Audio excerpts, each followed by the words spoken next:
Hey everyone, so you're gonna have to bear with me. I'm post-surgery. Yay! Um, I am doing well, so I'll do a little update on that. I'm just doing okay.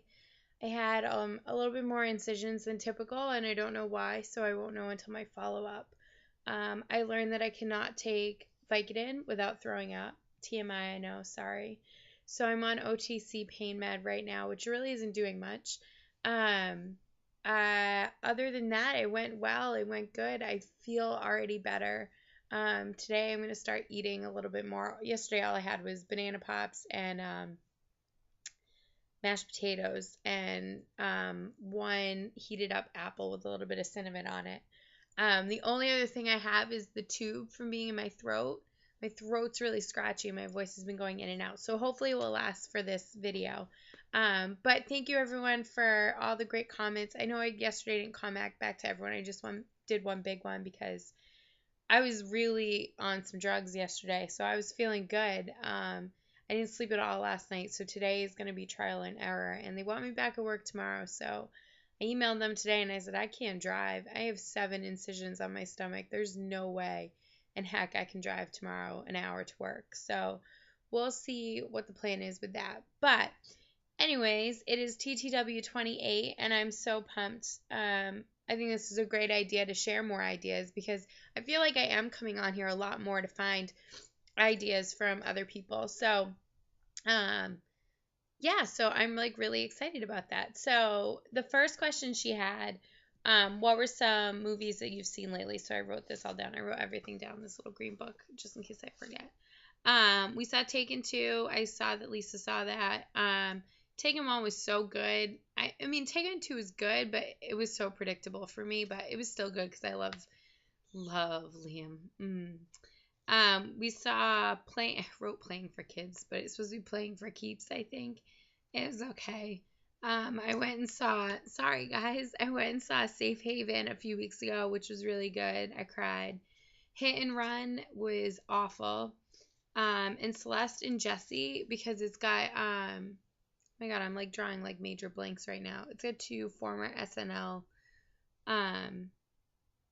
or one's from SNL and the other girl's from The Office. It was pretty good. It was funny. It was all right though. So yeah, those are movies lately. I did watch, well, kind of. I was in and out yesterday. But my sisters brought one over with Jake Gyllenhaal in it. Let me see if I can pull it up. It was end of watch and I fell asleep. It was not anything to rave about. So the next question was, what are some go-to meals for you during the week? Well, I haven't eaten in 2 weeks, so it should be interesting, like towards the end of the week, what I can eat and what I can't eat. And I'm really excited about that because I cook all the time. So since I work with Pampered Chef, I get cookbooks all the time, and what tends to happen is I find a few recipes each time a best recipe collection comes out. They're only like $1. I think they might be $2 now. But I find recipes in there that we end up throwing into the mix being a routine meal.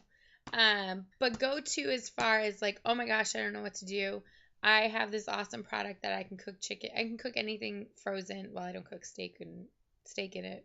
I've done pork, but chicken and sausage, I can just throw it right in the microwave and cook it and it steams it and it's really good. So it's super easy. So that's like the go-to thing if we need to have like sausage and peppers or chicken and rice or, throw chicken parm together super easy in 12 minutes. But lately, I'll do this one first because this was fall and winter's collection.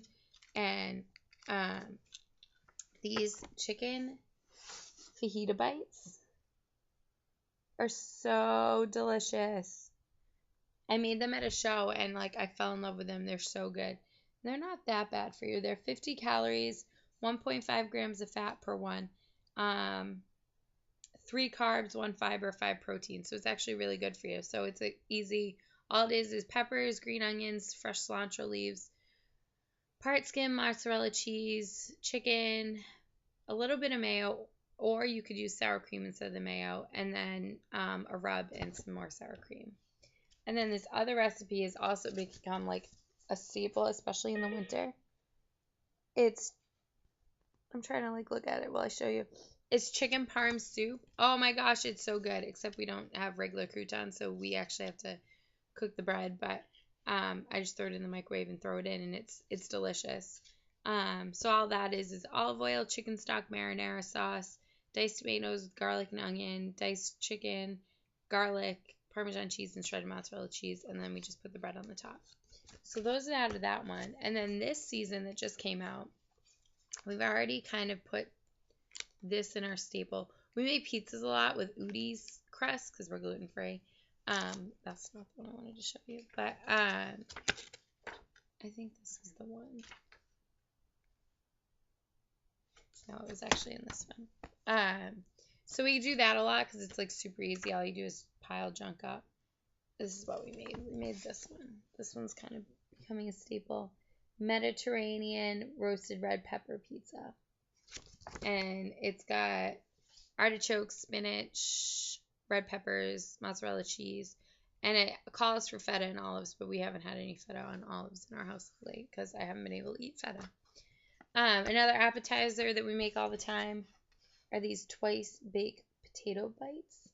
And I'm tempted to try and make a version of this, but with sweet potatoes. I haven't really figured anything out yet, but because some of the sweet potatoes I can get are like really long and thin, so I'm able to dice them up.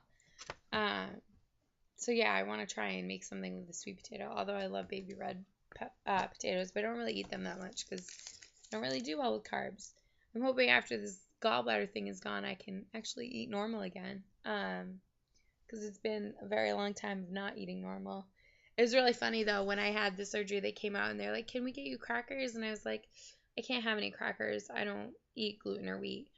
And she's like, "Oh," and she's like, "Well, can I at least get you a ginger ale?" And I go, "Well, I've never drank soda in my entire life." So the woman was like, "Can I get you ice chips with water?" And I'm like, "That's perfect." So I actually talked to my mom about that because I feel like the hospital should have gluten-free options for when people come out of surgery because a lot of people don't eat it anymore, and a lot of people are being diagnosed with celiac disease. So it kind of got me thinking maybe it was all the drugs that I really want to go back to school for nutrition. And my goal was to get pregnant by doing well with nutrition. And I seriously think it makes a huge difference. And I truly believe that eating right does make a difference. I don't think it necessarily means you need to lose weight, but if you're getting the right nutrients in, you're good. I mean, I only lost like 20 pounds the first time I started eating really well, and then I stalled. In the past few weeks, I've gained tons and tons of water weight. So, and I look like I'm like 7 months pregnant right now because I still have carbon dioxide or whatever in my stomach. But I think it makes a huge difference. So eating well is a huge thing for my family, and well, at least me and my husband. I grew up on a lot of processed food, and my mom is getting out of that now after learning about my husband and celiac. She's learning like, wow, this stuff really isn't good for you, and all this stuff. So I would stress to all of you guys, if you're TTCing and you're still eating processed food and you're coming home and throwing boxed meals or you're eating lean cuisines for lunch, throw them out, spend a couple hours on a Sunday, pre-pack your lunches and take them in because it makes a huge difference with energy, with your body, with ovulation, with trying to conceive. So I would definitely, although I have no right to really say that because I'm not a nutritionist, but I truly believe it makes a difference. So anyways, as we go from that, we'll go into the third question, which is, what is your favorite go-to alcoholic beverage or St. Patrick's Day drink? Since I used to love like having a martini every once in a while, which I do now once in a very great while. But my body does not do well with hard alcohol anymore. I can't digest it. I get very sick. Whether that was my liver and my gallbladder, could be. I might be fine now, but I don't really drink that. I don't drink beer because it's got gluten in it. We do drink ciders though. So if you I think it's Katie. Katie is on paleo. if you liked beer, try hard ciders like Woodchuck's Angry Orchard. There's tons of them out there now that are naturally gluten-free. And they're really, really good. They're a great summer drink because I love red wine, and that's totally a winter drink unless you make sangria, which I do. But to have a hard cider every once in a while is really refreshing, I guess. So try those out. But I love red wine. I just love tasting red wines. I just love the taste of red wine. I don't know. It's so weird. But lately, not lately because I haven't really, well, I drank on Saturday only because I knew I wasn't going to be able to drink for a while. I don't think I can have any alcohol for like, they said, I think they said not after 24 hours, but I don't think I can have some for a few weeks. I'm hoping I can get a glass in for St. Patrick's Day. But anyways, I didn't want to make this long and it's totally me rambling. I've been in love with cupcake wines. They're super cheap. They're ridiculously cheap. But Red Velvet and Cab are so delicious. So if you like red wine, try those out. They're really good. And I also love Layer Cake is an awesome one. That one's a little bit more expensive.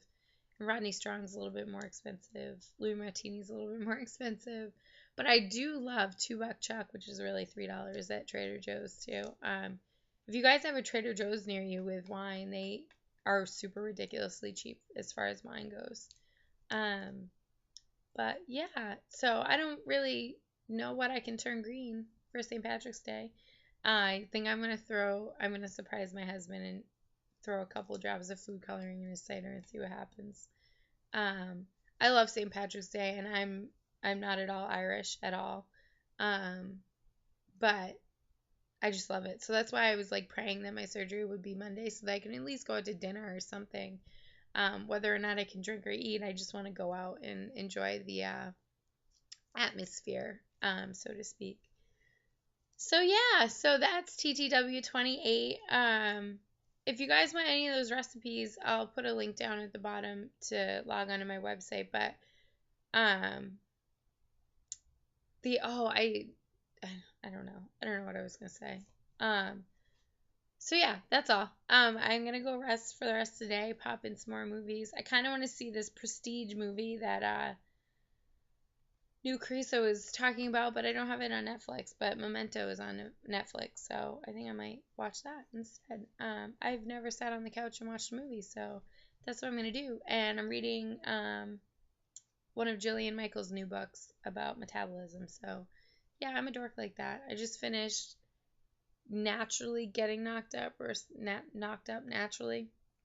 It was a blogger that actually wrote the book, and it's pretty good. It's stuff that I think all of us already know, but it was a refreshing take on that stuff versus reading Google. So yeah. So thank you, Lisa, for TTW 28. You rock. Great questions. I can't wait to see some more recipes and more movies to watch. I have Netflix and Redbox, and I have Amazon Prime right now, which I haven't even looked at because I got my Kindle Fire. I only have that for a few more weeks, but yeah, I love these things. They're awesome, and I look forward to them every week. So thank you, and thank you again, everyone, for keeping me in your thoughts. I'm doing well, and hopefully I'll be back to normal soon. Bye.